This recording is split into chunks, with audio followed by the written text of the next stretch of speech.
Hi guys, good morning. And today is Tuesday ngayon, pero may bagyo dito sa amin sa Isabela. So, as usual, kapag signal number 1, canceled lahat ng school sa grade 1. I think so. Lahat yata sa elementary. Walang pasok. Pero sa college, sa amin, meron kaming pasok. Pero since wala kaming ngayon, katatapos lang kasi ng mga exams and last week, tapos ngayon namang week na to is foundation day ng school. So, alam niyo na guys, pag foundation, mostly ano bang ginagawa ng mga estudyante pag foundation? Of course, hindi na sila pumapasok. Yung kadalasan na ginagawa nila, nag-stay at home na lang sila. Meron din naman yung mga iba, pumapasok din sila, pero hindi sila dumidiretso sa school. So, alam niyo na yun guys, mga gawain ng mga estudyante, nakatulad ko rin naman. Pero ako talaga, pag foundation day namin sa school, hindi na ako pumapasok. Kahit na may attendance, hindi rin ako yung estudyante na nagpapa-attendance doon sa mga ibang estudyante. Talagang hindi ako pumapasok. Tapos, yun na, kahit na may mga activities, mostly kasi sa school, pag foundation day, of course, hindi yan nawawala yung sa pageant, Mr. and Miss, foundation day, something like that.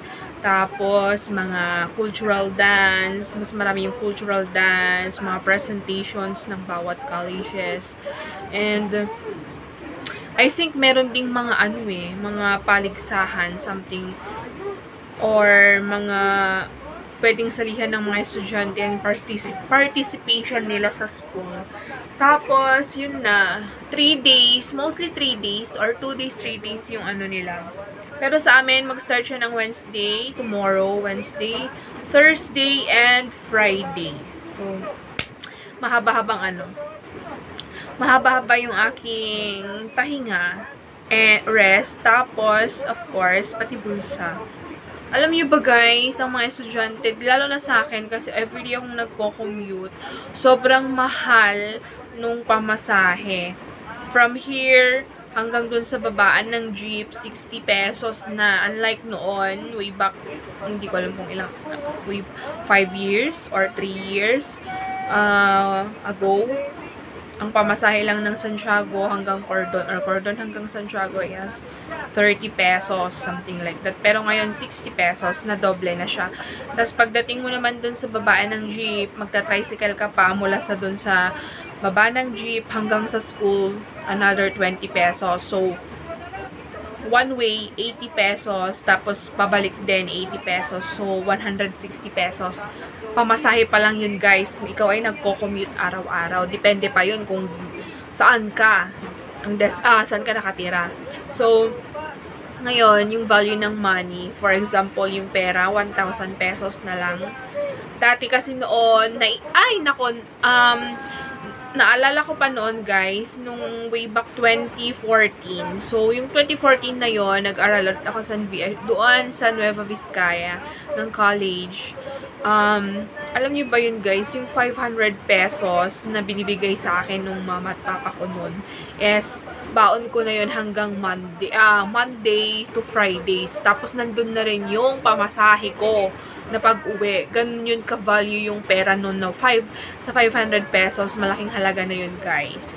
At saka alam niyo ba yung ang bayad pa ng upa sa mga boarding house noon, way back 2014, 10 years ago, 500 pesos. So, ngayon guys, wala nang 500 pesos dito sa panahon natin ngayon, 2024 na. So, feeling ko lang nasa 1,500 na yata or 1,000 something like that. Parang na-doble nga. Kaya nga, tapos yung 500 pesos noon na baon mo ng Mondays to Fridays, ngayon, isang araw mo lang yon na baon. Kasi nga, halimbawa sa akin, yung pamasahe ko, 160 pesos per day na yon. So, meron pa akong 340. So, 100 pesos naman doon, yung pagkain mo, bibili mo ng pagkain. So, meron ka pang 240. Eh, paano kapag may babayarin kang, for example, mga ipiprint or something materials, ganun guys. Although, sobra naman yung 500 kasi may natitira naman talaga guys. And kinabukasan, depende na rin kung dadagdagan or hindi, ganun, buuin ulit na 500. For example, may natirang 200 pesos, o di 300 na lang ang ibibigay. Ganun ba? So, ngayon guys, alam nyo, sa mga kabataan ngayon, dapat talaga, once na nag-aral na kayo, tapusin nyo, wag kayong wag kayong yung parang happy-go-lucky na akala nyo eh. Kasi ngayon, sobrang na, yung cost of living natin dito sa Pilipinas is tumaas na rin siya. Unlike noon, guys, na, yun nga, yung 1,000 pesos, marami na yung nabibili. Pero, ngayon, yung 1,000 pesos, pag once yun na nabariyahan, Diyos mio, kabilis lang mawala. Kaya dapat yung mga mag-aaral guys, sipagan yung mag-aral. Kasi hindi lahat ng mga bata ngayon is nakakapag-aral, nasusuportahan ng mga magulang. Kasi nga alam niyo naman ngayon na ang inuuna natin is yung pagkain, yung mga talagang pangunahing pangangailangan natin as a human being guys. So, yun lang. Sana manood kayo.